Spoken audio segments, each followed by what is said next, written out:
If you're listening to this video, I know that within you, too, there's a silent voice calling. Is there perhaps another way of life that is deeper, more awakened, more authentic? For thousands of years, enlightenment has been cloaked in a luxurious garment.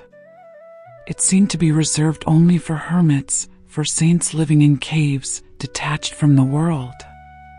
But Paramahansa Yogananda, through the direct experience of a self-aware being, gently shattered that myth. He didn't say you had to leave life. He said you needed to awaken within this very life.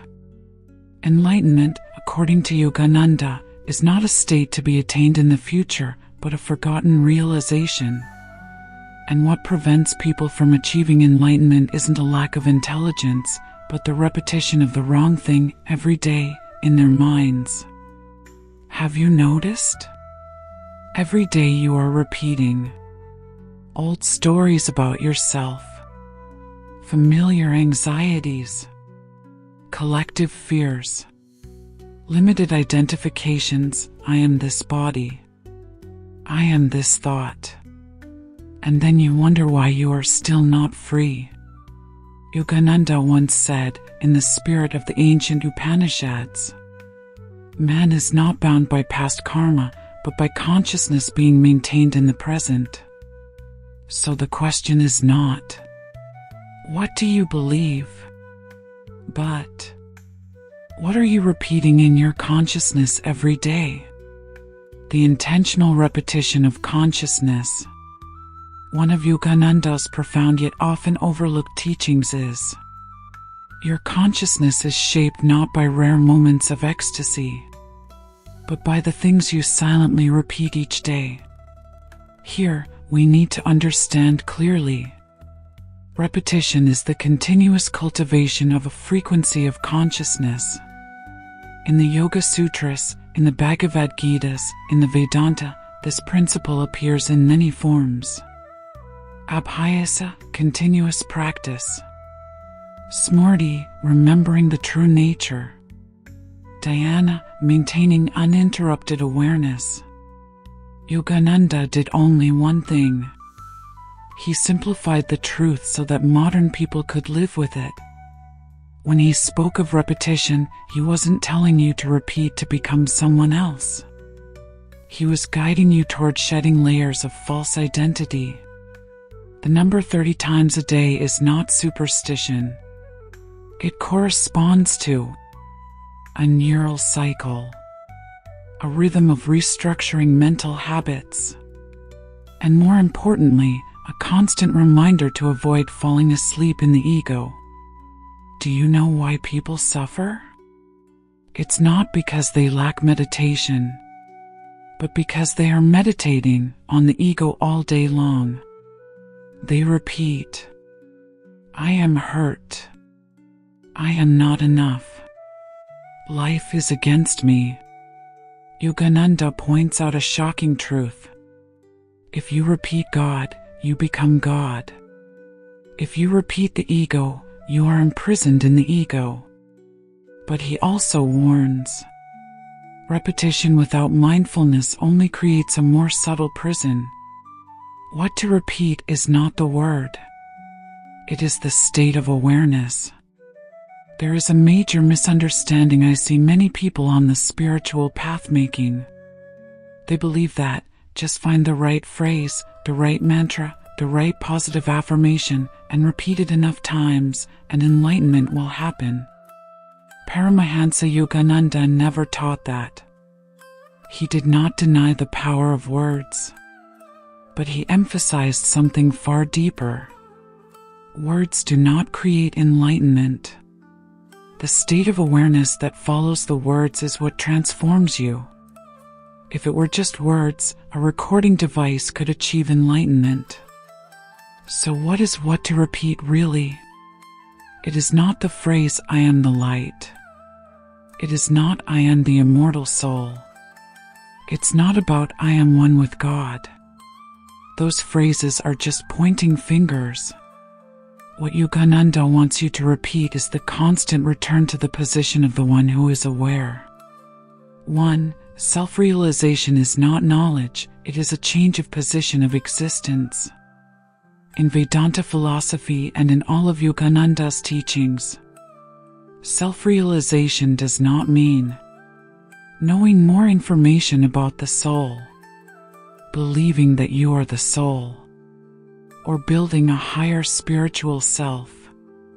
Self-realization means you no longer live from the position of thoughts, feelings, memories, but live from the awareness that is observing all of those things. And here's the key point. You don't need to reach this state. You just need to stop forgetting it. But the human mind has very strong inertia. It constantly pulls you back to roles, personal narratives, social identity, fear of survival. Therefore, Yogananda says, repetition is necessary not to create something new, but to break your constant forgetfulness. 2. Repetition means returning to the thought. When I tell you repeat 30 times a day, it doesn't mean you sit down and read a sentence 30 times to get the task done. Repetition here means 30 times you realize you are being caught up in the thought. 30 times you stop and return to the presence of knowing you are breathing. 30 times you realize, this is just a thought, not me. Each time, you are not fighting against the mind, not chasing after the mind. That is the state of witness that Yogananda called the silent witness. He once emphasized, liberation does not come from controlling thoughts, but from no longer mistaking oneself for thoughts. 3. Who am I? But not with the mind. Many people are familiar with the question, who am I? But they turn it into a philosophical question for speculation.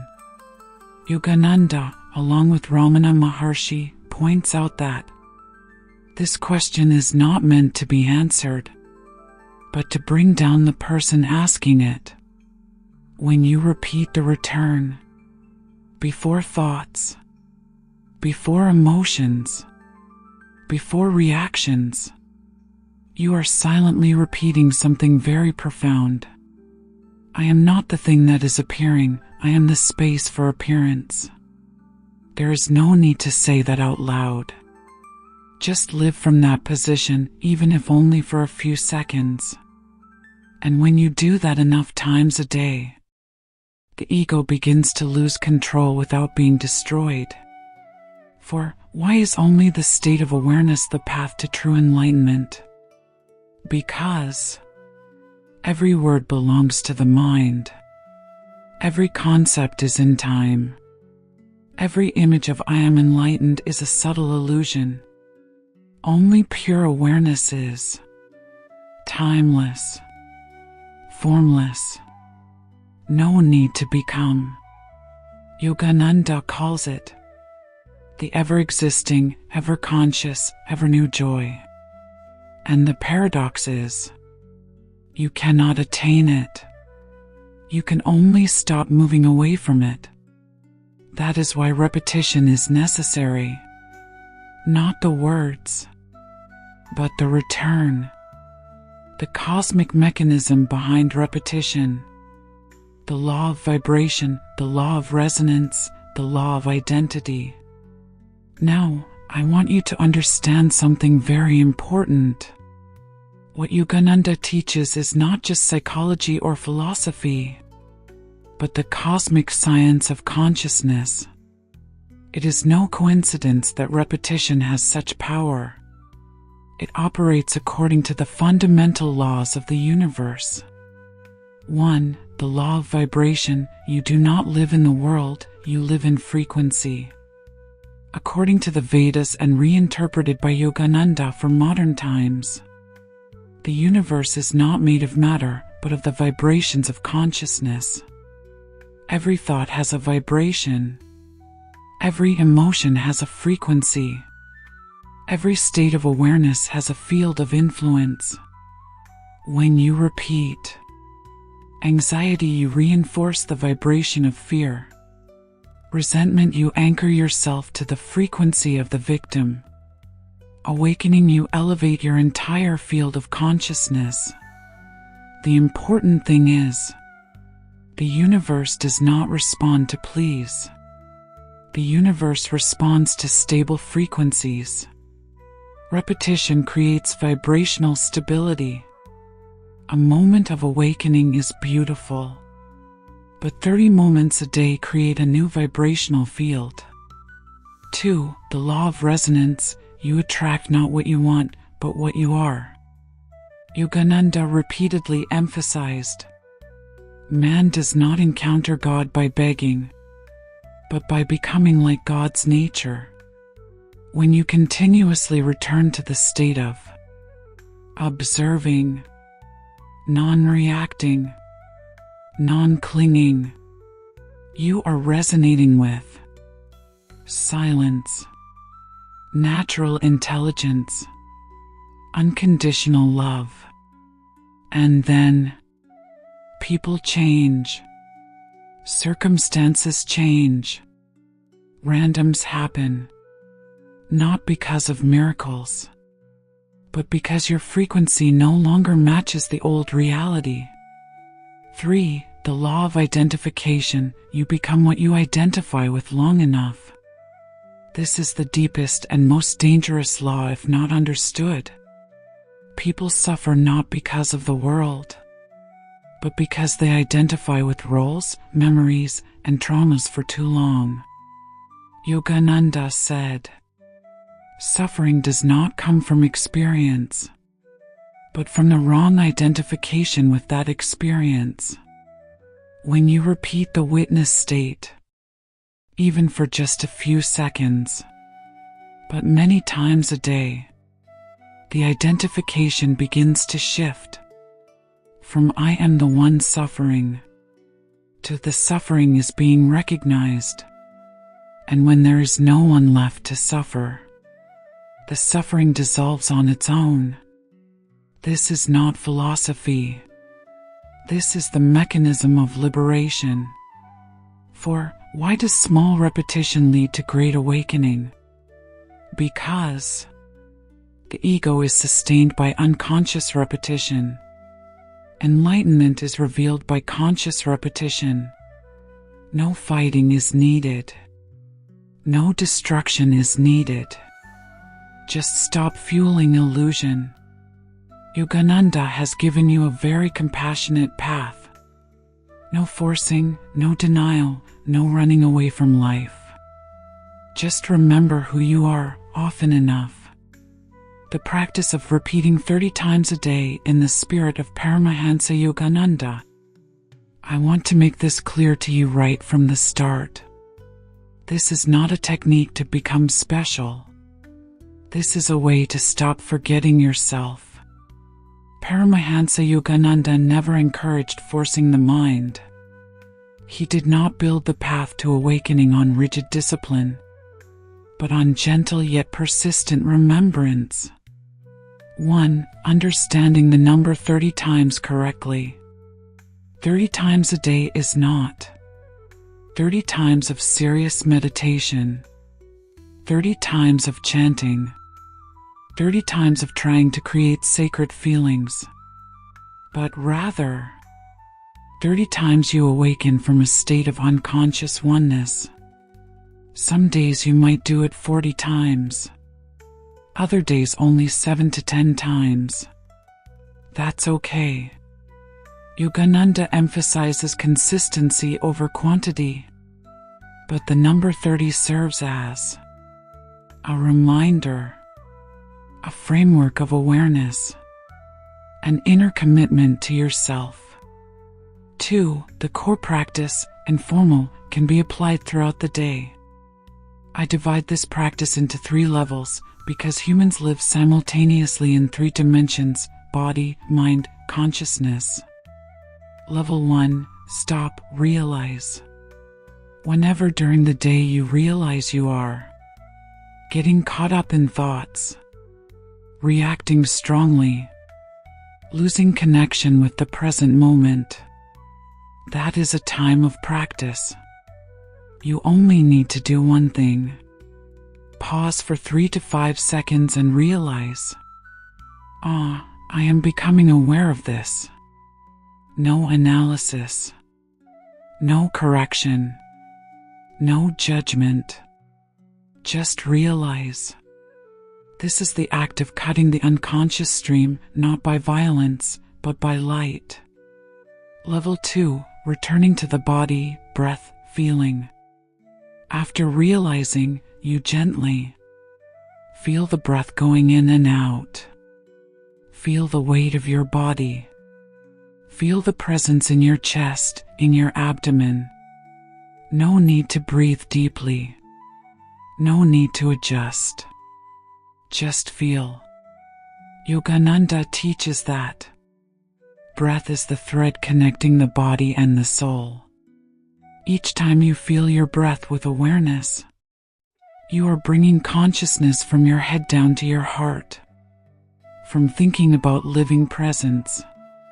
Level 3, pure awareness, no words. At the deepest level, you don't need to say anything. Just be aware that you are aware. Be there for a few seconds. Don't expect anything to happen. If you want a very subtle hint, you can silently realize, I am here. No added meaning. No imagery. No expectations. And then you continue living. 3. When should you practice? The answer is every time you remember. Especially effective when, before reacting, when feeling anxious, when working, while walking, while washing your hands, while listening to others speak. Yogananda once said, meditation is not something you do in a corner of a room. Meditation is how you are present in every moment. For the most important thing, do not seek results. If you practice to feel peace, see light, become superior to others, have special experiences, you have fallen back into the subtle trap of the ego. This practice does not create enlightenment. It removes what is obscuring enlightenment. Signs of true awakening. 1. The first sign, you react less, not because you are higher. When true awakening occurs, you don't become numb. You don't need to prove your understanding. You simply, there's more space between stimulation and reaction. That space is freedom. 2. The second sign, the spiritual ego is no longer attractive. A very clear sign. You no longer like to talk about what you've understood. You don't need others to acknowledge your level of spirituality. Yogananda said, when the light is truly present, it doesn't need to speak. 3. The third sign, the pain is still there, but the suffering person is no longer there. This is a point that very few people understand correctly.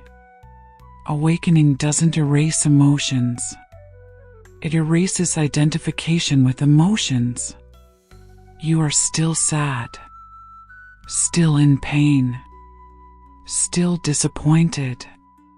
But there is no longer the narrative. I am this pain. There is pain and there is awareness. The two are no longer one. For the fourth sign, life becomes more ordinary, not more mysterious. This is shocking to many spiritual seekers. When awakening matures, life doesn't become spectacular. There is no aura, only simplicity, Authenticity.